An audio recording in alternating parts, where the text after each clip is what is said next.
이 법의 얘기를 잠깐 먼저 드리겠습니다. 우리나라에 법이 참 많이 있습니다. 수많은 법이 있지만 그 법에는 법의 기초가 아닌 모법이 있어요. 그러니까 모든 법의 적용은 이 모법, 가장 기본법의 이제 정신에 따라서 이제 시행되거나 또 규칙이 정해지게 돼 있죠. 이 성경에도 마찬가지입니다. 성경에 보면 수많은 법이 있고 명령이 있고 말씀이 있지만 이 말씀을 가장 근본적이고 기초적으로 이루는 기본 법이 있어요. 그걸 모법이라고 할 수 있는데 그게 뭐냐면 십계명이에요. 이 십계명은 신약의 십계명이 말이라는 말이 없어서 구약에만 적용되는 게 아니라 이 하나님의 말씀 10가지 말씀은 신약이나 구약이나 똑같이 모든 하나님의 말씀의 가장 기본이 되는 거예요. 자, 왜 이런 말씀을 드리냐면 우리가 그 산상수훈의 시작을 8가지 행복, 하나님 안에서의 참 복이 뭐냐라고 말씀을 하고 나서 6가지 반제, 이제까지 모세의 율법으로는 이렇게 여러분들이 알고 배웠지만 예수님은 새로운 해석을 통해서 하나님이 주신 그 말씀, 더 나아가 그 십계명, 모법의 말씀을 지금 올바른 해석과 적용이 무엇인지를 풀어나가고 있다는 거예요. 지난 시간에 살인하지 말라라고 하는 것도 십계명, 모든 계명의 모법, 기본법인 십계명에 있는 말씀이죠. 오늘 이 두 번째 반제에 대한 예수님의 해석도 이 기본법, 모세의 이 십계명 안에 들어있어요. 그게 뭐냐면 간음하지 말라라고 하는 말씀이에요. 자, 또 간음하지 말라 하였다는 것을 너희가 들었으나, 자, 이것은 모세가 이스라엘 백성들에게 주신 말씀을 기초해서 서기관이나 혹은 레위인들 혹은 바리새인들 이런 사람들이 그 말씀을 이제 토대로 해서 계속 전승처럼 지켜내려온 말씀이죠. 그래서 일반 이스라엘 사람들도 다 이 말씀을 이제 알고 있는 거예요. 자, 그런데 예수님은 거기에 대해서 들었으나 예수님은 뭐라고 말씀하시냐면 나는 너희에게 이르노니.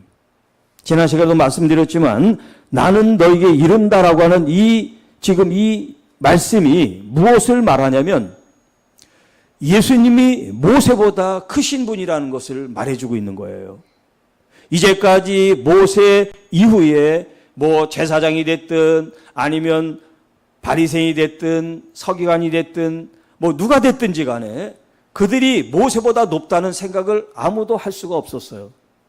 왜냐하면 모세는 하나님께서 그를 친히 불렀고 또 대면하여 하나님의 돌판을 통해서 말씀을 주신 유일한 사람이기 때문에 누가 감히 모세보다 더 위대한 하나님의 종이라고 말할 수가 있겠습니까? 아무도 없어요. 그런데 이 모세의 지금 이 가르침에 대해서 예수님은 지금 내가 너희들에게 이른다라고 말씀하고 계신 거예요. 마치 또 다른 모세가 이스라엘 백성들에게 하나님의 말씀을 선포하는 것 같은 그런 권위로 지금 들려지는 말씀이에요. 물론 그 당시에는 그렇게 들었지 않았겠습니다만 지금 우리들의 귀에는 그렇게 지금 이것이 들려진단 말이에요. 아니죠. 또 다른 모세가 아니죠. 모세를 능가하는 하나님의 아들이 지금 말씀하시는 거니까. 그런데 그 당시 사람들에게는 그렇게 들려지지 않은 게 이제 안타까움이죠. 자, 예수님은 그러면 뭐라고 이 간음에 대해서 말씀을 하고 계십니까? 음욕을 품고 여자를 보는 자마다 마음에 이미 간음하였느니라. 자, 모세의 율법에 의한 간음은 지금 이 간음은 유부녀를 가리키는 거예요. 처녀를 가리키는 게 아니라 유부녀에 대해서 말하는 거예요. 결혼해서 남편이 있는 여자, 약혼해서 정혼자가 있는 그 상대에 대해서 얘기를 하는 거예요. 자, 그런데 남편이 있고 또 정혼자가 있는데 다른 남자와 관계를 맺은 것을 이걸 간음이라고 그랬단 말이에요. 또 남자 같은 경우는 자기 부인이 있는데 다른 여인을 관계를 맺는 것을 간음이라고 그랬단 말이에요. 그런데 예수님은 지금 뭐라고 말씀하시냐면 아직 실제적으로 어떤 관계를 맺는 일이 일어났든지 안 일어났든지 상관없이 지금 말씀하시기를 그 죄의 시작이 어디냐면 마음이다라고 말씀하시는 거예요. 자, 이 맥락이 지난 시간에 살인에 대한 말씀과 지금 같은 얘기예요. 하나는 살인이고 하나는 간음이라는 이 죄의 질이라든가 죄의 제목이 다른 거지 사실은 예수님 해석은 똑같은 거예요. 그게 뭐가 됐든 마음으로 죽이고 싶은 그런 화, 분노를 갖는 게 죽이지는 않았지만 이미 살인한 것과 같은 거고 다른 유부녀, 유부남을 바라보는데 자기가 취하고 싶은 그런 마음으로 생각만 한 거, 마음속으로 그런 충동이 있는 것 자체가 하나님은 예수 그리스도를 통해서 우리에게 주시는 말씀이 뭐냐면 이미 그런 행위를 하지 않았지만 행위를 한 것과 같다라고 말씀하신다는 거예요.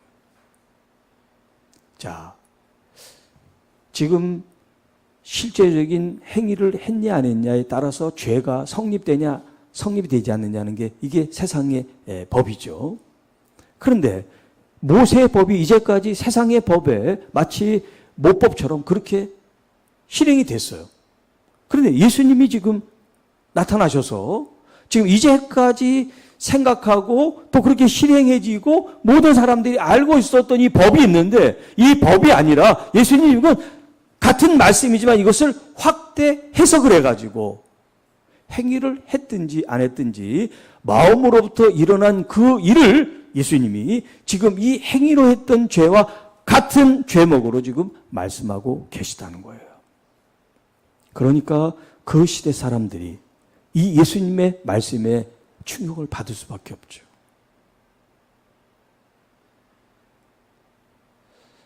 자, 그래서 요한복음에 보면 현장에서 간음하다가 잡힌 여인이 예수님께 끌려오는 장면이 기록되어 있어요.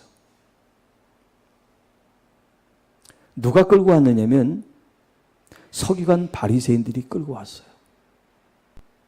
일반 사람들이 끌고 온 게 아닙니다. 그리고 사람들은 그걸 구경하러 이제 같이 따라온 거예요. 관객이죠. 그러면서 그들이 예수님께 질문합니다. 이 사람이 현장에서 간음하다 잡혔는데 모세는 돌로 쳐 죽이라 그랬는데 당신은 뭐라고 말을 하겠느냐라고 질문을 했어요.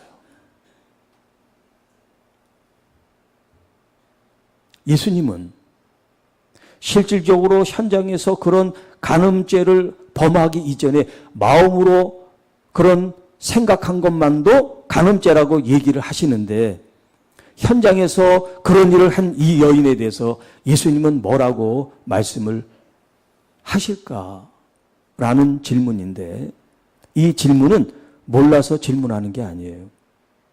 이 질문은 거기에 이제 함정이 있는 거예요. 이렇게 답변하고 저렇게 답변해도 예수님을 그 함정에 몰아넣어서 그를 궁지에 몰아 그를 죽이려고 하는 그런 빌미를 얻기 위한 질문이에요.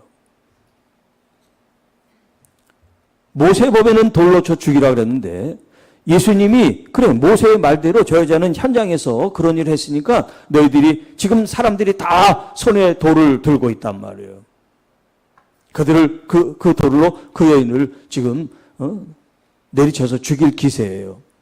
모세의 법대로 그렇게 해라 라고 예수님이 얘기를 한다면 이제까지 예수님은 모세의 지금 이 가르침을 새로운 각도에서 관점에서 말씀하신 게 물거품이 되고 만단 말이죠. 그리고 그 여자를 용서해줘라. 그렇게 하면 모세의 법을 범하는 게 되기 때문에 모세의 법을 범한 범법자로 예수님을 처단할 수가 있는 거예요. 그러니까 이렇게 답을 해도 저렇게 답을 해도 예수님은 빠져나갈 수가 없어요. 이미 그런 각본을 다 짜가지고 예수님께 질문을 던진 거니까. 그런데 예수님은 그 난제를 어떻게 푸셨습니까? 말씀하지 않으셨어요. 그리고 땅에 엎드려 글씨를 썼어요. 글씨를 계속 쓰고 계시니까 사람들이 재촉합니다. 빨리 대답하라고. 글씨를 계속 쓰셨어요. 그런데 그들이 계속 재촉하니까 일어나서 말씀하셨어요. 너희 중에 죄 없는 자가 돌로 쳐라.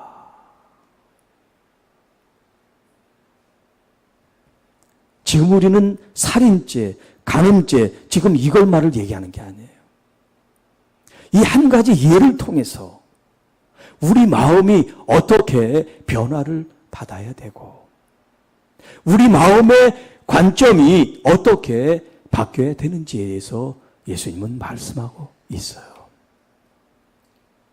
그래서 예수님은 이 땅에 오신 목적이 죄인들을 구원하시고 우리에게 자유와 생명과 영생을 주시러 오셨지만 또 다른 의미에서 우리에게 마음의 혁명을 일으키러 오셨다. 저는 그렇게 생각을 합니다. 메타노이아, 회개하라는 것은 뉘우쳐서 반성하라는 얘기가 아니에요. 우리 마음에 새로운 혁신, 혁명을 일으켜 새 사람이 되라는 요구이기 때문에 그렇습니다. 자, 그 다음이 이제 심각한 말씀이에요. 29절, 30절. 만일 내 오른눈이 너로 실족하게 하거든 빼어내 버려라. 내 백체 중 하나가 없어지고 온몸이 지옥에 던져지지 않는 것이 유익하고 내 오른손이 너로 실족하게 하거든 찍어내버리라. 내 백체 중 하나가 없어지고 내 온몸이 지옥에 던져지지 않는 것이 유익하니라. 지금 이 말씀에 대해서 이제 문자적으로 해석하면 우리가 잘못할 때마다 우리의 몸을 끊어내야 되겠죠. 그러면 전부 다 그냥 다 장애인이 되는 거지, 장애인. 이 심각한 말씀이 이렇게 웃음이 나오는 게 참, 아이러니인데, 그건 뭐냐면, 하나님의 말씀이 어떤 말씀은 문자적으로 우리가 이해하고 받아들이고 따라야 되지만, 어떤 말씀은 문자적인 것이 아니라 비유적으로, 은유적으로 이 말씀을 우리가 풀어야 되기 때문에 그렇습니다. 자, 예수님은 왜 이렇게 무서운 말씀을 하셨을까? 여러분 생각해 보신 적 있어요? 여기에는 우리 몸이 성하지 않아도 좋다는 그런 의미가 아니에요. 그렇게 해서라도 너희들이 죄를 끊어내라. 그런 식으로 우리가 이 말씀을 들으면 하나님의 마음, 예수님의 마음을 곡해할 수가 있어요. 그게 뭐냐? 예수님은 지금 이 말씀을 통해서 예수님이 어떻게 이 죄를 생각하는지를 보여주신 거예요. 정말 우리 몸을 막 자르고 우리가 불구가 돼서 지옥 가는 것보다 천국 가는 게 낫다. 지금 그 말씀을 하는 게 아니에요. 예수님이 죄를 바라보는 관점이 이렇게 단호하고 간절하고 처절하다는 걸 알려주려는 거예요.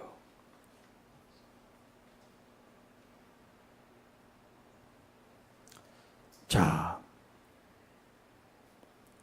그 다음 세 번째 반제인데요.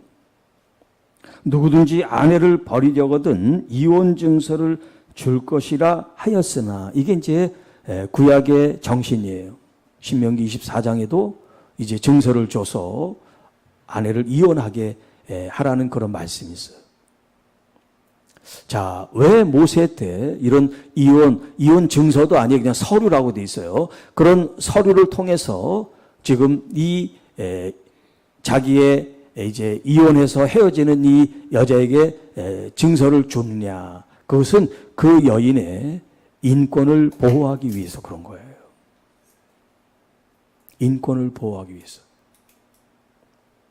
그 사회, 당시 사회적 어떤 이 메커니즘이라고 그럴까, 사회적인 어떤 그런 분위기가 뭐냐면, 항상 남편이 있어야 여자는 여자의 대접을 받게 돼 있어요. 그러니까 지금 우리 시대에는 남편 없이 뭐 혼자 사는 사람들이 참 많이 계시잖아요. 그런데 그 사람들의 그 당시 시각으로 보면 지금 아무리 잘 살고 혼자 평화롭고 뭐 행복해도 그건 사는 게 아니에요. 그때 당시 관점으로 보면. 여자는 남편이 있어야 돼. 오죽하면 남편이 죽으면 그 시동생이 남편이 되라. 그런 법을 만드셨겠어요. 그것도 하나님께서. 그래서 예수님께 곤란한 질문을 한다고, 아니 형제가 7인데 다 일찍 죽어가지고 이 형수가 7명의 아내가 됐어. 그러면 천국에서 누구 부인이냐? 이런 질문을 했단 말이에요. 지금 우리가 생각하면 비상식적이죠. 어떻게 그런 일이 일어날 수가 있어. 그런데 그 사회에서 그게 법이었단 말이에요. 그게 이상한 게 아니고. 이 섹스, 성적인 관계, 관심으로 그걸 보면 이상한데 하나님의 관심은 그게 아니라 이 여인의 존재, 삶의 가치가 남편에 의해서 존재한다는 걸 가르쳐주고 싶은 거예요. 지금 이 이혼에 대한 말씀도 마찬가지예요. 구약에서 모세의 말씀은 그 여인을 이제 이혼하기 위해서 남편이 이혼 증서를 써줬다. 그렇게 너희들이 들었지만 예수님은 거기에 대해서 이렇게 말씀하시죠. 누구든지 음행한 이유 없이 아내를 버리는 이는 그로 간음하게 함이요. 또 누구든지 버림받은 여자에게 장가드는 자도 간음함이라. 자, 그 당시 이 결혼을 이제 파기하는, 이혼을 할 수 있는 건 여자는 못해요. 여자는 아무 그런 주의, 주장, 권리를 주장할 수가 없어요. 그 사회에서는. 오직 남자만 이혼을 할 수가 있어요. 그러니까 그때 당시 사람들은 이 여자가 싫고 다른 여자가 생기면 그냥 이혼 증서 줘서 내보낼 수가 있는 거예요. 뭐 애를 못 낳는다고 내보내고, 마음에 들지 않는다고 내보내고, 더 좋은 여자가 생겼다고 내보내고, 이유는 천차만별, 얼마나 붙이면 붙이는 대로 다 할 수 있는지 몰라요. 그랬다는 거예요, 구약에서는. 모세로 하여금 이혼 증서 써서 여자를 보낼 수 있다는 말이 그렇게 결혼 생활을 네 마음대로 해도 되냐? 그런 말이 아니에요. 그런 말이 아닌데 모세는 그렇게 말했지만 그것을 해석하고 적용한 사람들은 자기 중심적으로 이혼 증서 써주면 무슨 이유가 됐든지 상관없어. 이렇게 그동안 이 결혼 생활을 유지하고 파괴하고 했다는 거예요. 지금 예수님은 그걸 지금 말씀하시는 거예요. 이혼 증서가 문제가 아니다. 하나님이 짝지어준 이 부부관계, 결혼 생활을 그 당시는 이 남자 중심인 사회라고 남성 중심이 결혼 생활을 좌지우지하면 안 된다는 거예요. 정말 내 아내가 그런 어떤 음행의 이유가 있어서 내칠 수밖에 없는 이유가 생겼다 하면 모를까. 보기 싫어서 음식 잘못한다고 좋은 여자가 생겼다고 그 여자를 함부로 내쳐서는 안 된다라는 게 예수님의 말씀이에요. 자, 이것이 이제 1차적인 주님의 말씀이라면 이게 다가 아니에요. 예수님의 이 말씀, 이 어떤 그런 이 간음과 음행에 대한 이 교훈은 영적으로 우리가 신앙생활 하면서 하나님과 교회와 하나님과 성도와 그 자녀들의 관계를 말해주고 있기 때문에 그렇습니다. 고린도전서 6장 15절 이하에 너희 몸이 그리스도의 지체인 줄을 알지 못하느냐? 내가 그리스도의 지체를 가지고 창녀의 지체를 만들겠느냐? 결코 그럴 수 없다. 창녀와 합하는 자는 그와 한 몸인 줄을 알지 못하느냐? 둘이 한 몸이 된다 하였나니 주와 합한 자는 한 영이니라. 음행을 피하라. 사람이 범하는 죄마다 몸 밖에 있거니와 음행하는 자는 자기 몸에 죄를 범하느니라. 19절 너희 몸은 너희가 하나님께로부터 받은 바 너희 가운데 계신 성령의 전인지를 알지 못하느냐. 너희는 너희 자신의 것이 아니라 값으로 산 것이 되었으니 그런즉 너희 몸으로 하나님께 영광을 돌려라. 자, 지금 이 산상수훈이든 뭐 복음서든 성경 모든 말씀의 주제, 키워드는 뭐냐면 하나님의 나라, 하나님의 의가 모든 말씀의 키워드예요. 지금 이게 부부관계 얘기인 것 같지만 부부관계 얘기면서도 하나님 나라의 의의 가치를 지금 얘기하고 있는 거예요. 우리가 정말 부부로서 남편이 아내가 남편을 우리가 정말 사랑하고 존중하고 보호하고 아끼고 살아가는 그 마음이 어디서 오느냐?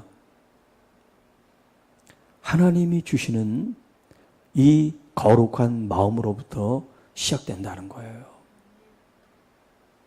하나님이 사람을 창조하시면서 남자와 여자를 만드셨어요. 가정을 이루게 하셨어요. 그리고 그들이 다 벗었지만 수치를 모르게 하셨어요. 죄의식도 없게 하셨어요. 그렇게 하나님은 남녀를 만드시고 부부로서 연합하여 한 몸이 되는 것, 그것이 무엇인지를 가르쳐 주시고 보여주셨어요. 그 모습이 예수 그리스도를 통하여 하나님과 교회가 연합하여 하나가 되는, 그래서 성부, 성자, 성령이 하나요 한 몸인 것처럼 너희들도 우리와 같이 하나가 되고 우리가 서로 사랑한 것처럼 너희도 사랑하라 라고 하는 말씀을 지금 하고 계신 거예요. 하나님의 영 성령이 우리 안에 계셔서 성령이 계신 그 눈으로 내 아내를 보니까 너무나 사랑스럽고 너무나 귀하고 보배로운 거예요. 또 아내가 성령 하나님의 영이 충만함으로 말미암아 남편을 보니까 내 남편이 가장 귀하고 가장 존경스럽고 가장 사랑스러운 모습이라는 거예요.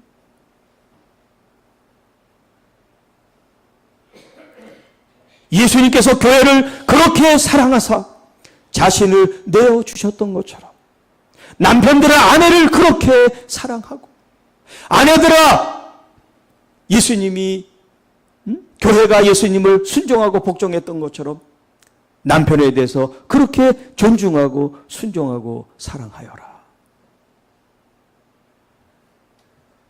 하나님의 영 성령이 계신 성전으로 우리의 심령을 다시 새롭게 세운다고 하면 부부관계 또 교우관계 또 세상의 그 어떤 사람과의 관계도 그것이 뭐 남성이 됐든 여성이 됐든 이성이 됐든 하나님이 영으로 계신 그 성령의 충만함으로 누구를 바라보든 누구를 생각하든 하나님의 나라와 하나님의 정의가 우리 안에 있도록 하여라. 이것이 주님의 새로운 관점에서의 해석이고 말씀입니다. 이 말씀을 통하여 우리 심령에 더 주님의 말씀에 가까이 내 삶을 일치시키고 연합하여 하나가 되는 그런 은혜가 넘치는 하나님의 귀한 교회와 성도 여러분들이 되시기를 주님의 이름으로 축복합니다. 하나님 아버지 감사합니다. 오늘도 주신 이 말씀을 통하여 하나님의 영 거룩하신 성령님이 우리 안에 들어오셔서 나의 가족, 부부, 아내, 남편, 또 우리 교우 성도들, 또 주변에 있는 모든 형제들, 자매들, 또 친지들, 선후배들, 이웃들 모두를 바라보는 우리의 마음과 시선이 예수 그리스도의 따뜻하고 정의롭고 인자하신 그 마음으로 서로를 축복하고 사랑하는 믿음의 공동체, 가정 되게 하시고 하나님 나라가 되기를 원하며 그런 마음으로 주께 더 가까이 나가는 믿음의 성도들이 되게 하옵소서. 우리 주 예수님의 이름으로 감사하며 축복하며 기도하옵나이다. 아멘.